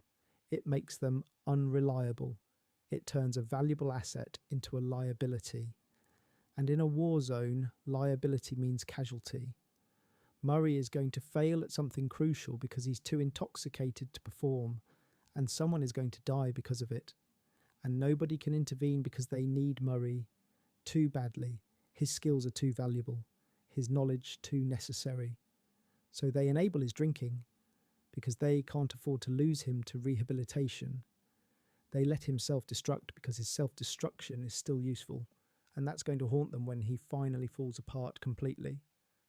Now let's examine the final battle setup, because the Duffers are constructing something genuinely horrifying.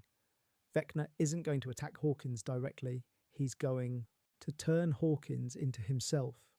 Every gate he opens is a wound in reality, and when enough wounds open simultaneously, reality itself will bleed out. The final battle isn't going to be in one location, it's going to be everywhere at once.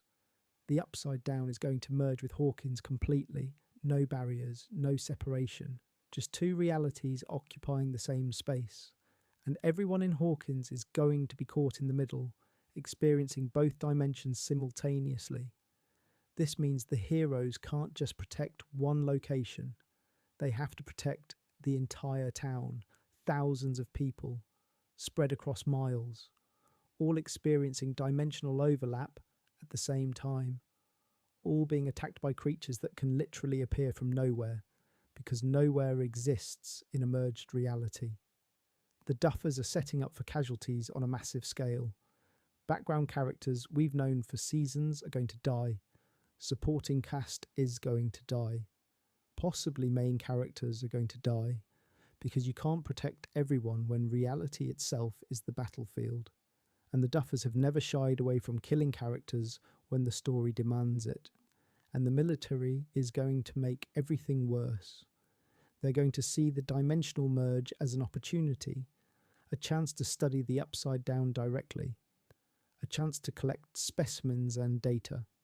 So instead of evacuating civilians, they're going to contain the area, trap everyone inside, turn Hawkins into the world's largest supernatural research facility with the residents as unwilling test subjects. This is the ultimate horror, being abandoned by the people who are supposed to protect you. Realizing the government sees you as expendable, understanding that you're trapped in hell and no one's coming to save you because you're worth more as data than as citizens. The Duffers are building towards systematic institutional horror combined with supernatural apocalypse. The monsters from below and the monsters wearing uniforms working in tandem to destroy an entire town.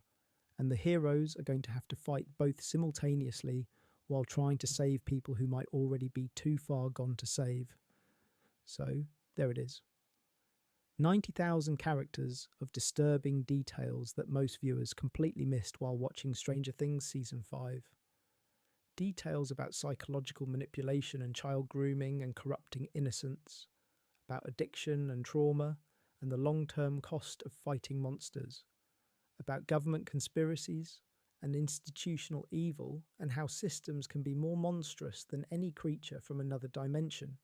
The Duffer Brothers didn't just make a show about supernatural horror, they made a show about how trauma spreads, how people break under pressure, how children are forced to become soldiers, how love and loyalty can be twisted into weapons, how hope can become its own form of torture. And they buried all of this beneath 80s nostalgia and monster action so deeply that most people never noticed. But now you've noticed. Now you can't unsee it. Now when you watch Volume 3 drop on New Year's Eve, you're going to see every subtle moment of horror that the Duffers hide in the background, every psychological manipulation, every trauma response, every sign that these characters are being destroyed by the weight of what they're forced to endure. Stranger Things was never just a show about kids fighting monsters. It's a show about what happens to kids who are forced to fight monsters, about the cost of heroism, about how surviving isn't the same as winning, about how sometimes the real horror isn't what the monsters do to you, it's what you have to become to fight them. And Season 5 makes that clearer than ever before.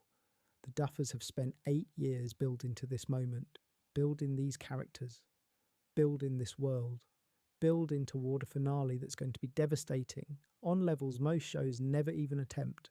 They're not just ending their series, they're completing a thesis on trauma and childhood and institutional evil that they've been writing since episode 1.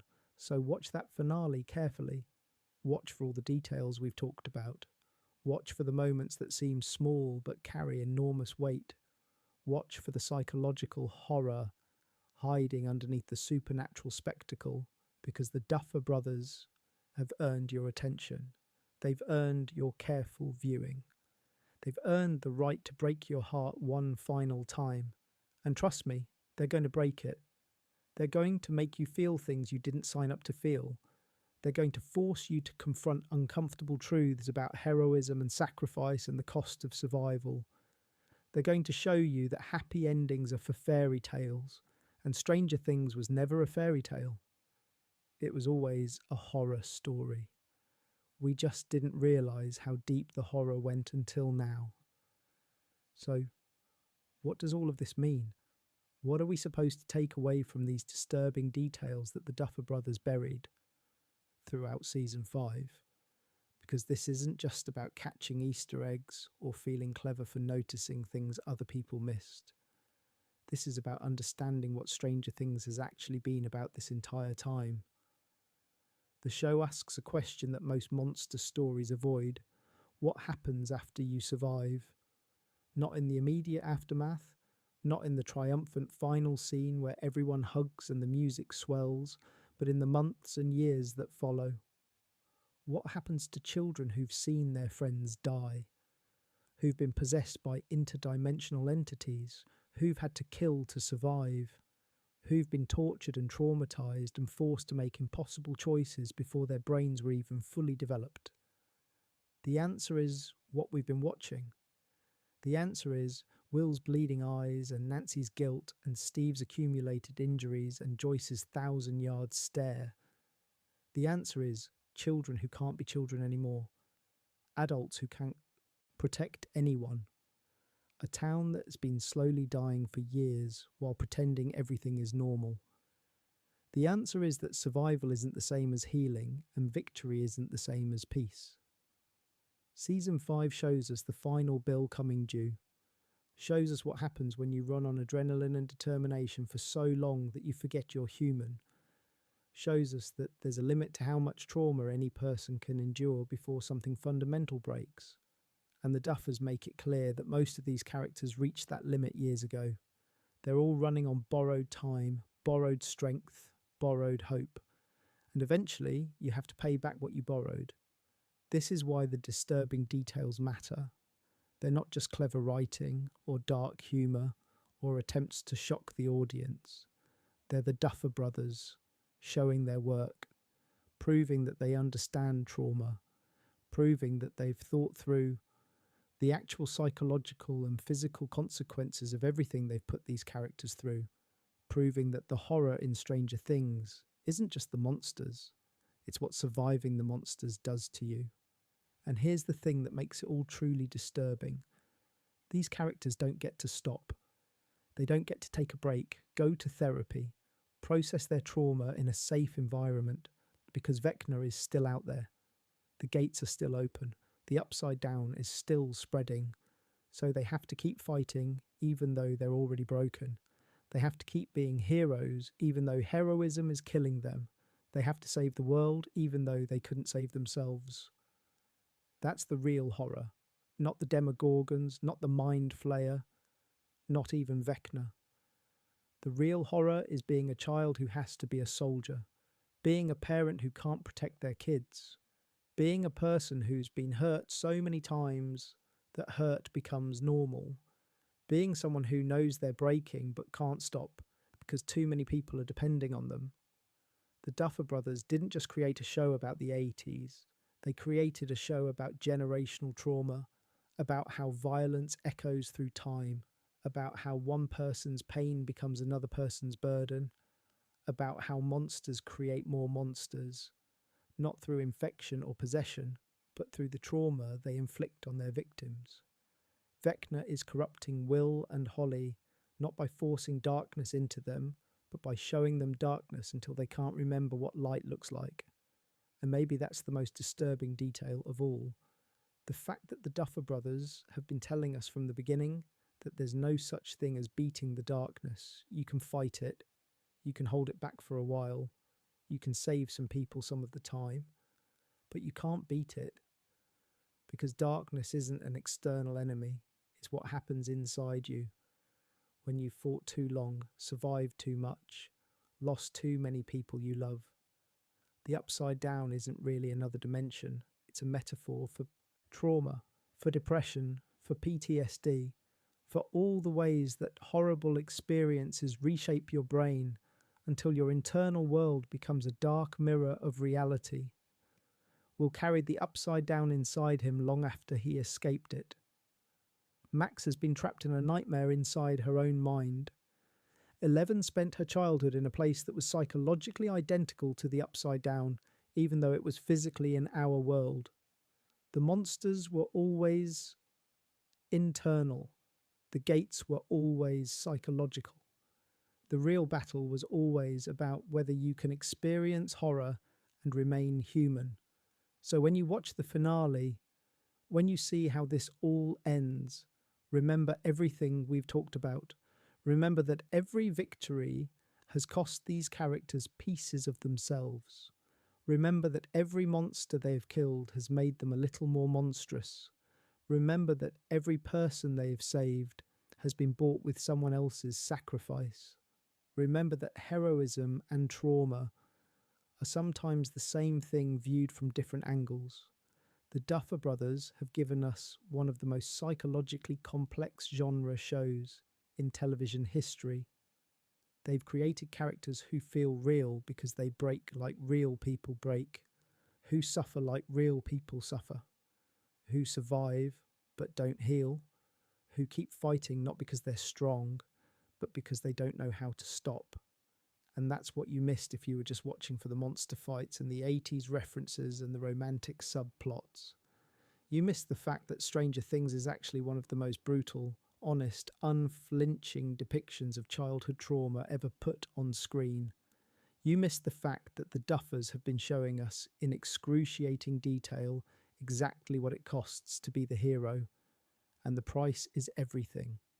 Your innocence, your mental health, your relationships, your sense of safety, your ability to trust the world, everything. So here's my final question for you. After everything we've discussed, after seeing all these disturbing details laid out, do you still think Stranger Things is just a fun nostalgia show? Do you still think it's just about kids fighting monsters? Or do you see it now for what it really is? A devastating meditation on trauma, survival, and the unbearable weight of being forced to save the world when you're too young to even save yourself? Because that's what the Duffer Brothers created. That's what they've been building toward for 8 years. That's the show hiding underneath the surface of the show everyone thinks they've been watching. And now that you've seen it, now that you understand the full scope of the horror they've been depicting, you can never go back to watching it the same way again. The finale airs on New Year's Eve, and when you watch it, you're going to see every moment differently. Every choice is going to carry more weight. Every sacrifice is going to hurt more. Every victory is going to feel more hollow, because you know now what these characters have already given, what they have already lost, what they have already become. The Duffer Brothers promised us an ending. They never promised us a happy one. And based on everything we've seen, everything they've hidden in plain sight throughout season 5, I don't think happy is even possible anymore. Not for characters who've been this broken. Not for a town that's been this corrupted. Not for a story that's been this honest about the cost of survival. So watch the finale. Watch it carefully. Watch for all the disturbing details they're going to bury in those final episodes. Watch for the moments that seem triumphant but are actually tragic. Watch for the characters making their final sacrifices. Watch for the Duffers' last statement on what heroism really means and what it really costs. And when it's over, when the credits roll, when you're sitting there processing what you just witnessed, remember that you were warned. Remember that all the signs were there. Remember that the Duffers have been showing us the truth the entire time. We just weren't ready to see it. Until now. Thanks for watching. If this video changed how you see Stranger Things, hit that like button. If you caught details I missed, drop them in the comments. And if you want more deep dives into the psychological horror hiding in your favourite shows, subscribe and hit the notification bell, because there's always more darkness lurking beneath the surface. You just have to know where to look. Now go rewatch season 5 with fresh eyes. I promise you'll never see it the same way again. And honestly, that's exactly how the Duffer Brothers wanted it.